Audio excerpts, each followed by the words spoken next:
Hey gardeners, you are watching Gardening on Taylor Mountain and I'm Bobby. Well, yesterday I was working on a video, just like sort of an update for my hellebores because I was putting compost around them, which I mentioned in my prior video about growing and caring for hellebores. And in the video, as I was editing it back, it's so awkward the position I had to be in to, with the camera and a little teeny space that I had to put my body in to put the compost around the hellebores, and I was all crouched over and everything, and it was like a little embarrassing, to be honest. So I said, you know what, I need to add a little intro. My vanity got the better of me, so I thought, okay, I'm going to do a little better, add a little nicer looking intro. Let's face it, it was real life. This is real life. I'm filming here in my greenhouse, and the lighting is terrible in here. You can see every freckle, every wrinkle, but like I say, that's real life. That's who I am. So you're seeing it all. But as I was making that video and doing the chore, putting the compost around the hellebores, 3 of the 5 of my grandchildren came out of their house, went down the hill, and I could hear all this chatter. I knew where they were going because my oldest grandson has designed and mostly built himself. My husband is helping build it some, and other family members have helped him build it some. But he has built this fabulous fort in the woods, and they were headed down there. So of course, I had to jump up from putting the compost around and take some pictures of them, and then their goats and their orphan calf that they're raising started hopping down the hill following them. Of course, they couldn't get out because there's a fence stopping them from going into the woods.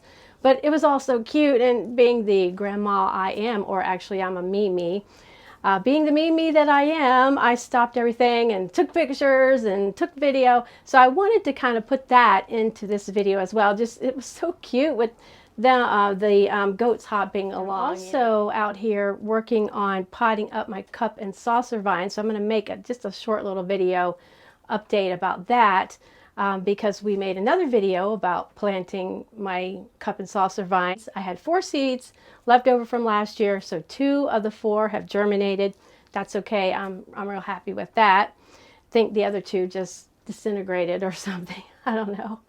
But anyway, I hope you enjoy this video, and just come with me while we're composting the hellebores. So there you go. Enjoy. I wanted to give you a little update on my hellebores. I did an extensive video on hellebores. Well, extensive for me, in my knowledge. Anyway, I will link that in the description below. But I'm putting some compost, and I mentioned that in the other video. I am putting some compost around my hellebores now to just, give them that boost. And they're doing really good. I know that you're not seeing a close-up here. I don't have anyone helping me film today. Sometimes my granddaughter helps me, but I needed to get out here before the bees get started. That's another good reason to have hellebores, because the early spring bees love the hellebores. And then I have a planting of hyacinths right next to the hellebores that the bees absolutely love. So I apologize for the awkwardness of this video and the awkward position that I am in, but it's a very tight space here. What I'm using is a organic leaf compost, and it's just a bagged compost. I do make my own leaf mulch in the fall, which turns into leaf compost, but I use that on all of my raised beds. So I don't have any of my own left, but anyway, I love leaf compost. It's probably one of my favorite types of compost. And I'm just going to scratch it around a little bit. Compost makes a good mulch. It just doesn't last too long. So after I compost all of these hellebores and all of everything in here, I will do a nice layer of triple shredded hardwood mulch just to finish it off. But they're looking really great. Even the ones that were struggling that I showed in the other video are looking very good. One of them is blooming. The other one will not. Yeah, no, I don't think it'll bloom this year. And I told you a little fib on the other video, and I didn't mean to.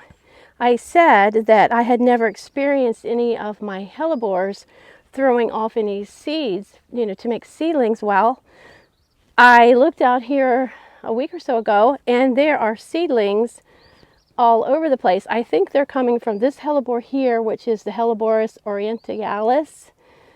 I'm not sure I'm saying that exactly right, but they call it a ground cover hellebore, and I think that's the one that's throwing off seeds.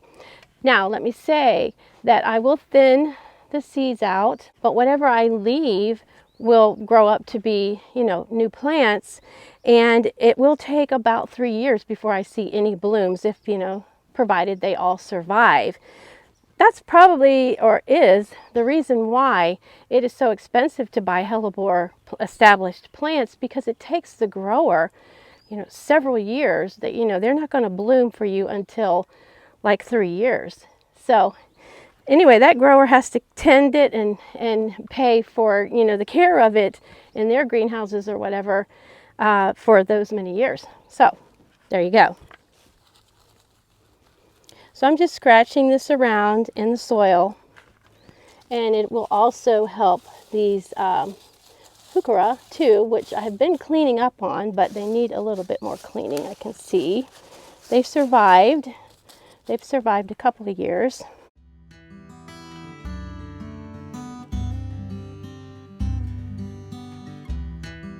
You can always find me on Instagram and Facebook, and both of the links to those are in the About section here on my channel.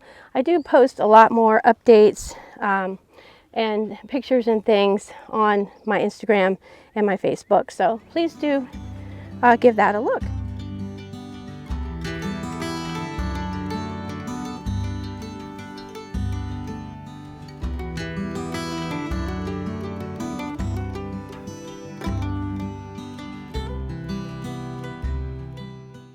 I'm going to finish up with the compost on the rest of these hellebores and get out of here before the bees get in, and so don't tell them I'm here because they have not awakened yet.